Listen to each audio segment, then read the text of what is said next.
Hi everyone, and welcome to Almost Cancelled. I'm Peter, and this is Connor. Hey guys.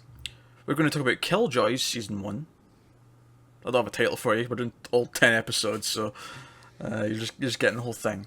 But yeah, this is a show from SyFy that was on last summer, and we decided to watch the first season because Season 2 is starting at the July 1st, I believe. Sounds about right. Start of July for sure. And we thought we might cover it, but of course we have to watch the first season before we do that, because we have to keep up on it and know what's going on. So It's only 10 episodes, so not too much of a commitment. we thought we'd share our thoughts, might as well, especially with it being such a quiet TV week before all the summer stuff starts going. So, yeah, so it's a sci-fi show. I actually just mean genre when I said at that time, not the channel. So it's on the Sci-Fi network, but it's a science fiction show. God damn it, I hate that they make you make this distinction. That's stupid. And yeah, so it's about a team of three Killjoys, which are basically hired guns, mercenaries, Bounty hunters. bounty hunters. Yeah, although not always for death per se. Oh no, but bounty hunters can be alive as well. They can be, but there's a whole they set up a whole mythology with it. Where they've got different levels. Yeah. 1 through 5. 5's a death warrant, and 1 through 4 are various degrees of whatever. And we've got three main characters, and we'll keep the first half of this spoiler free, in case because maybe you're curious about what to check out Season 2 and you're wanting to know if it's worth watching Season 1. So we've got three main characters. We've got Dutch, who is the female, and we've got her partner, who is John, who's the only actor I recognise in the whole show, because he's Aaron Ashmore. Yep, same. Actually, that's a lie. There's another character that I do recognise, but we'll get to him. I don't remember. It's an obscure one. I don't think you won't. Although I know you've seen what I'm going to reference when I get to it. Okay. I just haven't put two and two together. You're going to laugh when I tell you. But It's Whedon related, isn't it? no, it's not. Oh god. It's very, very not even remotely related. And then his brother, Davin. Yeah. And that's their three trio, and those two are Killjoys. It's not much of a spoiler to say that the brother also becomes a Killjoy pretty quickly. It's basically after the first episode that happens. And it's about their kind of jobs and adventures. All the season kind of builds to some mythology as it goes on, and you get an idea of a bit more plot coming in. Did you like Season 1 of Killjoys, Connor? Yeah, it was alright. It was Yeah, alright. it was. I wouldn't call it great TV, but it's easy watching, pretty fun. I can think of worse ways to kill 10 hours. I think what the show has going for it is its cast, particularly the two leads. Not that I think the brother Davin is bad, he just doesn't stand out as much as the other two. Yeah, the other two are very good. They've got some really good chemistry. They do. They have a lot of fun, and there's some decent humour throughout. There's some okay fight scenes. Yeah, they're perfectly acceptable. It's one of these weird things where it's a co-Canadian produced show, and presumably it's filmed in Canada. It feels like it's filmed in Canada, and I feel like they get by with a lot of the low budget nature by making sure the lights are always really bright. I don't know if you felt that as you were watching it. Yeah, I did. Let's just blow out the lighting everywhere so that Yeah, we can't. and there's a tell. handful of locations that are very returned to. Yes, the sort of the main bar in Westerly is where they always seem to go back to. That said, it was something that I don't think they made it that clear as I was watching it early on, but I kind of just pieced it together that there's like three main planets, that are all, or there's three moons or whatever. That Oh, I got it. I assumed there was four because it's called the Quad. Oh, yeah, no, there is a fourth, but I just assumed, well, they're in an area of 4 planets, moons, whatever they were. Yeah. So it's like, But no, but see, early on in the season though, I didn't even realize they were all they were always staying in that quad though. I thought they were also Oh, traveling did you not? out. Okay. I just assumed they were traveling all over the goddamn place. It wasn't until later on that I got the sense we're all right. We're actually in a sort of condensed. See, I got that quite early on, actually. Honestly, it was probably just because I binge watched it and I wasn't taking everything in. That I should have been. That's fair enough. I did the same. So that's the main that's kind of the gist of it. I Yeah, I thought it was okay too. I didn't love it. I liked it more as it went on, certainly. I think the second half of the season is better than the first half. Yeah, definitely. There's definitely better episodes in the second half. And it raises some interesting questions, and it does build in the mythology a little bit I more. quite like the mythology, actually. I think it's quite interesting. I think it's alright. I think there's some interesting touches to it. That's what I mean. It's like for a lot of it, it's kind of standard, but there's a few things that are kind of unique to it that I do quite like. I did feel, though, that there was some bits where I felt like they could have made things a bit clearer, I guess. Like, Yeah, it's surprisingly light on exposition. yeah, it kind of glosses over a lot of things to the point where, like, they'll bring something up from like 4 episodes ago, and I'll be like, I kind of remember that. Yeah, it very much trusts its viewer to piece things together themselves. Which I like, but at the same time, though, in this show, because it's such a light, popcorny show where I'm not really thinking about a lot of things, it's actually very easy to forget a lot of it. Yeah. But by the end of the season, I've got like a pretty good grasp on it, I think. But early on, there's a few. They just wish they'd repeat things a couple more times, maybe. Yeah. Yeah, I definitely. I think I also suffered a little bit because I think I watched episodes 1 and 2 and then took a long break and then came back and watched the rest. So there may very well have been some good exposition in the first two that I've forgotten and it's hampered me for the rest of the season. That could well be a case. But yeah, the other actor that I was going to mention that I'd recognised actually, the guy who kind of runs them, he's like he comes in and gives them like the talk about the warrant once or twice throughout the season. Yeah, okay. He's An older guy. Yeah, he's kind of older. He's got longer hair. Yeah, another guy.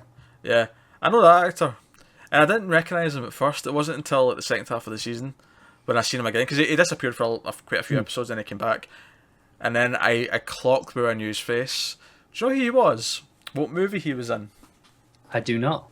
He was one of the Doofus characters in the Super Mario Brothers movie. Fair enough. Yeah, told you it was obscure. Well, that's quite obscure. But that's him. I recognise his face. And because of that, for the rest of the season, I couldn't take him seriously at all. Understandable. Now you've just ruined it for me as well. Because all I could picture was his hair slicked back with those stupid glasses on and arguing with the other doofus with the goatee and I don't know. It was just but that's that. Interestingly, there was a few similarities that I noticed with Daredevil of all things. I thought you were going to say between Nice and Super Mario Bros. For a second. No. I was like, Jesus, what the hell have you been watching? These Killjoys are like plumbers in Brooklyn. Hey, I was really wondering where that was going for a second. Yeah. Daredevil, enlighten me. Just stuff about Dutchie's past and her training and I'll say the stick-like character. Yeah, okay, I see it. There were some parallels I drew with I guess season 2 specifically of Daredevil. Not a huge amount, but it jumped out here at and me. there, yeah. I can see it. It jumped out at me as I was watching it. I don't think I've got much more I can say spoiler free though. I think anything else I'd like to say I'd have to. Quite like the music for the most part. It's pretty solid. It's alright. They do use songs a bit too much though. They do. I'll give you that. The songs are a bit overdone, but the actual score I think is quite effective. And I don't want to offend the artists of said songs, but it really feels like their budget for copyright is a bit lower than a bigger TV show. There was a few I was like, I know this song, and I was like, no, I don't. No, this isn't that. Nah, there was the only song that I knew the entire season was the one that was used in the first Borderlands game. That was the only one I knew. The rest of them were all like, okay, this is some unknown artist that they've. There's a few that they've very intentionally got ones that sound similar to songs that you know. Yeah, but it feels like, okay, we have a really small copyright budget, so we're going to get these really cheap tracks that no one's ever heard of. They do. And that wouldn't be a problem, especially given the location and like the setting and the time period. Yeah, you could argue that this is all music from these other worlds that we've never heard of, or whatever. Yeah. So it's not a problem, except there was a little bit, like you said, there was too much of it, and it kind of drew attention to it. Yeah, but it was too constant. It was like two scenes per episode or two montages or action scenes per episode where they, instead of having a score, they decided to kick in Yeah. the upbeat music or the whatever it was. So, I also have to say I really don't like the opening song that plays over the title. I don't either, but it's stuck in my head. It's damn catchy. I don't know what it is. It feels wrong for an opening credit. I agree. It doesn't feel like an opening credits at all. But that first bit of that song, so in my head. Comparing it to Winona Earp, I think that song works really well for its short opening credits.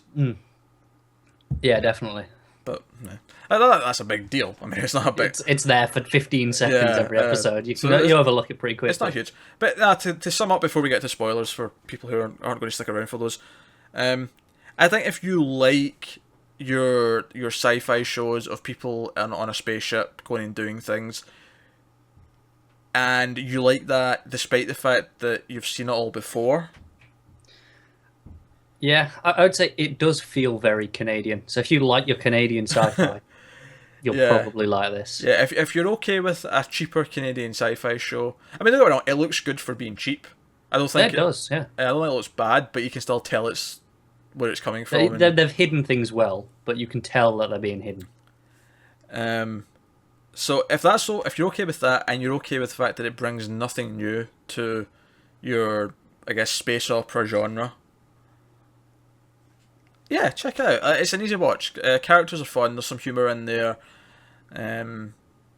but I could easily see people trying this and going, I mean, it's fine, but it's a bit on the bland side where I'm just I'm not that invested. Yeah, I can see people going either way. Honestly, I mean, for me, it doesn't have to do anything new and original if it's fun enough, and this is kind of just about there. Whereas, like, yeah, this is good enough that I can sit and watch this. It's all right. It's all right. Yeah. It's all right. Yeah, it's like it's not something I'd ever go out of my way and go, I need to watch this. I'm never going to be excited for the next episode. But if it's there, no problem. I'll happily watch this. I will say this though. I think I like Winona Earp more though.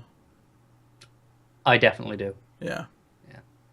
So, still, if that sounds interesting to you, then I guess check it out. But we're going to go into spoilers now, so if you've seen the show and you want to hear what we thought of some of the more sort of later season elements and specific things, then stick around. So full spoilers from this point on for season 1, you've been warned.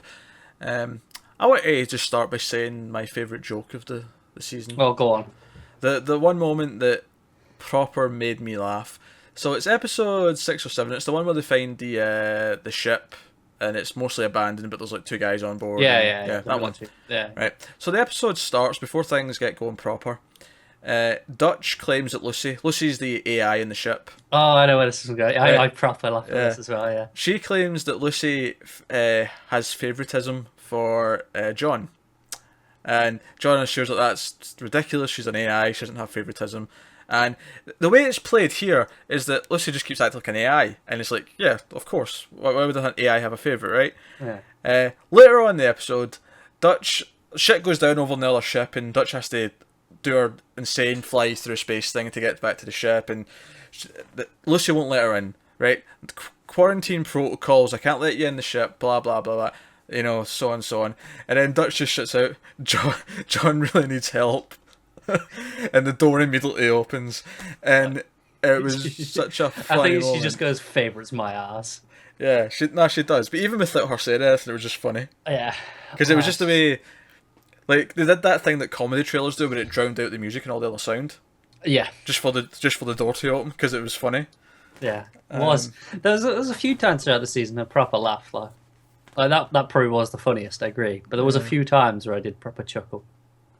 Yeah. I don't think I could remember them now though, because I did just binge it. But yeah, do you know what I think's I think it's odd that they went for kind of a case of the week thing almost, at least for the first half of the season, when I honestly felt like some of the stuff that they set up for bigger stuff in the end could have used some more time, so they could have used their episodes a bit more wisely. Yeah, but it does give me a bit of hope for season 2 that perhaps they can just go straight in with this stuff and not have to worry about case of the week. Oh yeah, I think they kind of have to, given how this one ends. I will say I do think the finale was a bit weaker than, say, maybe the 3 or 4 from before the finale. I agree with that. Yeah. It was a little bit disjointed, and it relied. There was a whole tangent where they went down into the Undercity to meet the rat people, was it? And that whole thing felt like just a tangent. It just felt like, why are we doing this? And I know it was necessary in the plot. Like, they set up that they needed something from them. I get that, but like, it just felt like, did we have time killing? Yeah. And I felt my problem with that episode as well. A lot of it felt like it wasn't concluding its own season. It was just setting up for the next. Yeah, one. and it didn't feel like a finale. Other than maybe all the bombs going off towards the end, it didn't really feel like a finale.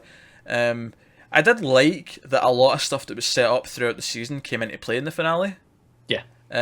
But some of it was a little bit too quickly.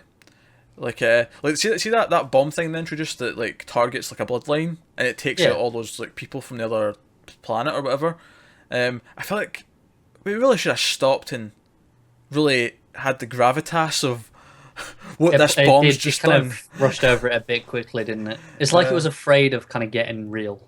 Yeah, it did that, and I felt the stuff with I think his name is Uncle, or they call him Uncle at least. The sort of the guy who's like planning the rebellion, and he's kind of like yeah. He's got a lot of faith thing going on and all that, and like him being captured and then freed, and his whole struggle in that last episode. I felt like they didn't really build him up enough for me to really care all that much.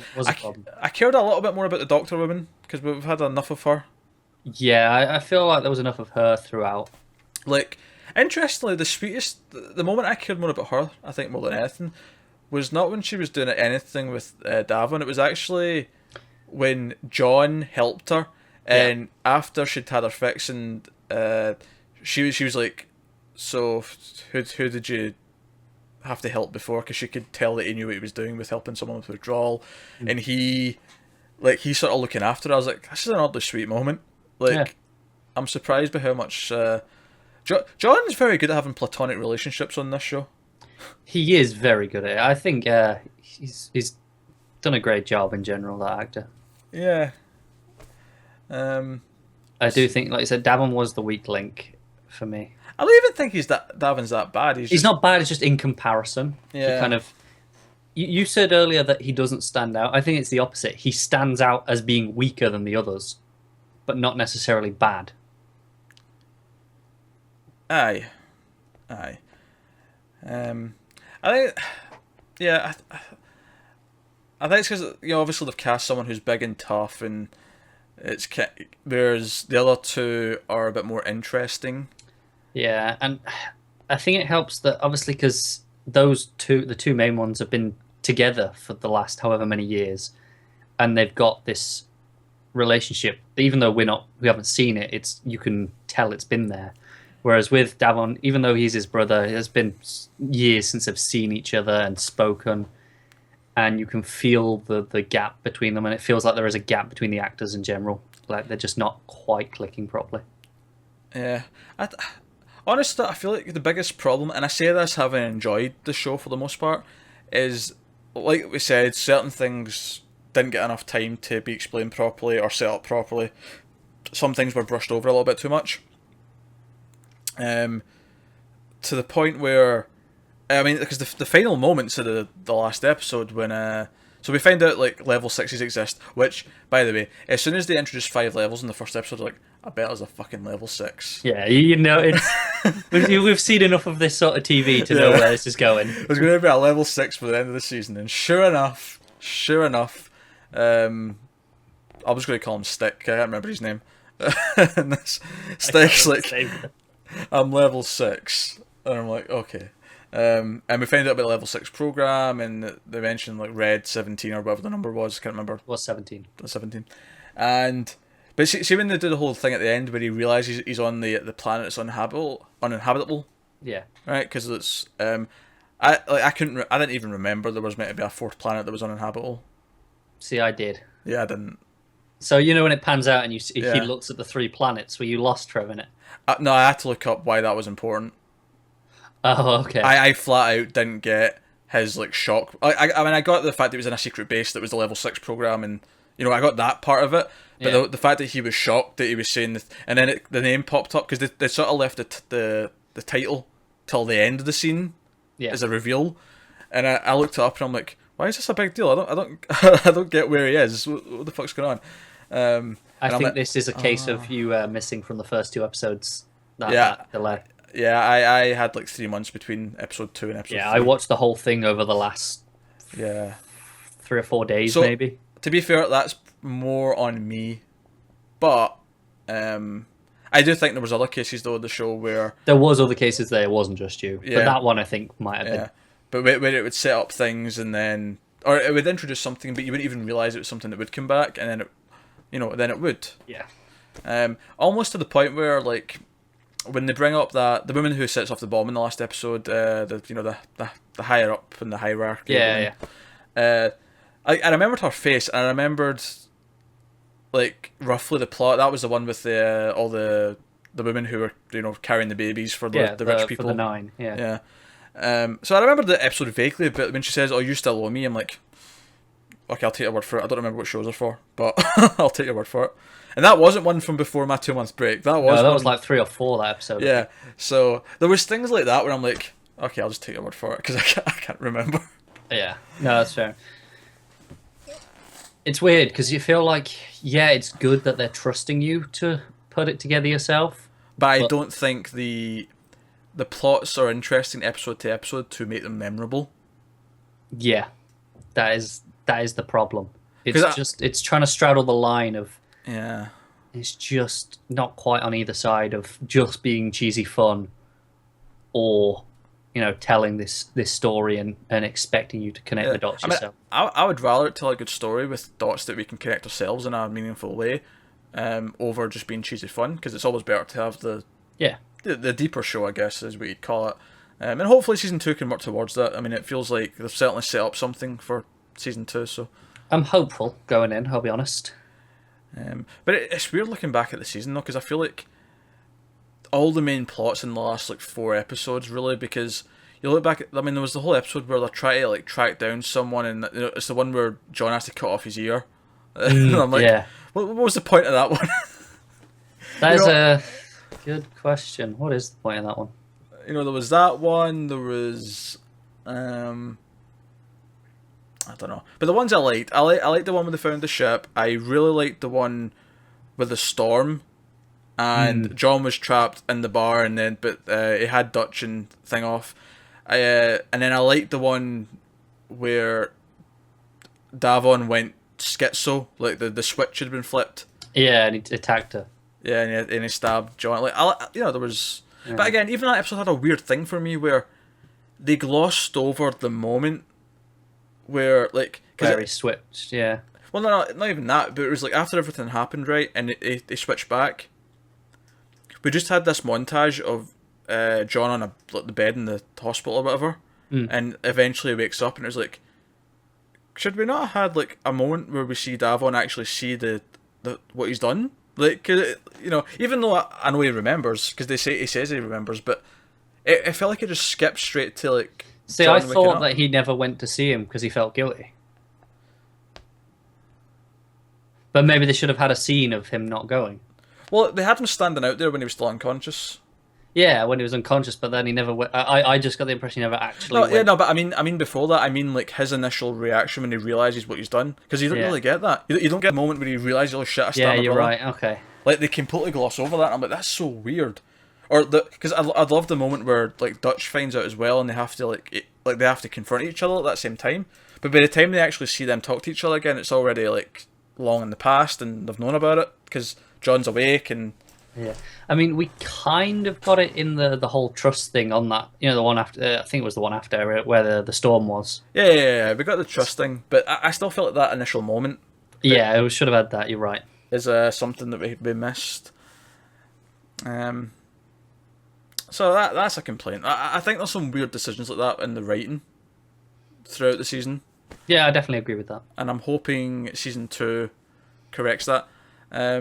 As you say, the mythology is kind of okay. It's fun. That we've set up these 4 planets. We've set up the families and explain to me. I can't quite remember. Right, so we've got Westerly, which is the old town, and that's where the bar is, and that's the sort of the poorer place. We've got Leith is the the rich one, right? Yeah. And then we have, what's the other one that's still active? It's Crash. yes. What's on Crash? What is on Crash? See, this is my problem. Yeah. Right. It's. I think this comes from the lower budget where we don't get to see enough of the outside of the planets. We just see buildings on the inside. Yeah, because I'm not even sure half the time which one we're on. I mean, obviously, Bar's on Westerly, because it's always clear we're on Westerly. And this is probably why It looks like a bit of a shanty town almost. And this is why I think they always use the captions to tell you where they are, but I don't always necessarily notice they're even there, because they pop up so often. Yeah. So you just kind of sort of start zoning them out after a while. But yeah, so hopefully that all sort of sets in and becomes a bit clearer in season 2, and we get this greater sense of the bigger picture. Yeah. No, that's right. No, I think it is a case of the budget hampering, not having enough distinct locations. Yeah, I think you try and solve that with your writing though, Yeah. and I feel like they didn't do that. So No, I agree. That is a problem. I'm giving some valid criticisms. I mean, if I was going to give the season a rating, I mean, probably like a 6.5. Yeah, I was thinking 6.5. Fun for the most part, enjoyable. Some really weird decisions, but enough that we're going to do season 2. And we'll see. And it's like I said, if you like this sort of thing, go ahead, watch it. You'll probably have fun. And it certainly got more interesting as the season went on. Yeah. So it's one of those shows that I couldn't recommend to someone new to this type of show, because you want them to stick around to this sort of thing. Because you want to recommend them something that they're just really going to grab them and be like, Yeah. This is why you watch something like this that's going to grab you by the balls and not let go. Whereas this is, if you're already a fan of this sort of thing, you just want some more, sure, go ahead. It benefits from not having anything else like this on TV right now. It does. You're very, very right with that. Because I mean, if Firefly was still on, I mean, literally the closest thing I can think of is Dark Matter, which was its companion show. But yeah, that has its own twist spin that they were different enough. Yeah, and that's more of an ensemble, whereas this one's more just the couple of them. Yeah, just the 3 of them. But yeah, so that's Killjoy season 1. So hopefully that's giving you some insight. Maybe if you want to check out the first season, if you stuck around for the spoilers, if you've seen it, let us know what you thought. Yeah, that's Killjoy. So yeah, let us know what you thought in the comments below, and like and subscribe and all that jazz. Are you looking forward to season 2? What are you hoping for in season 2? That kind of stuff. But yeah, thanks for watching, guys. We will see you next time.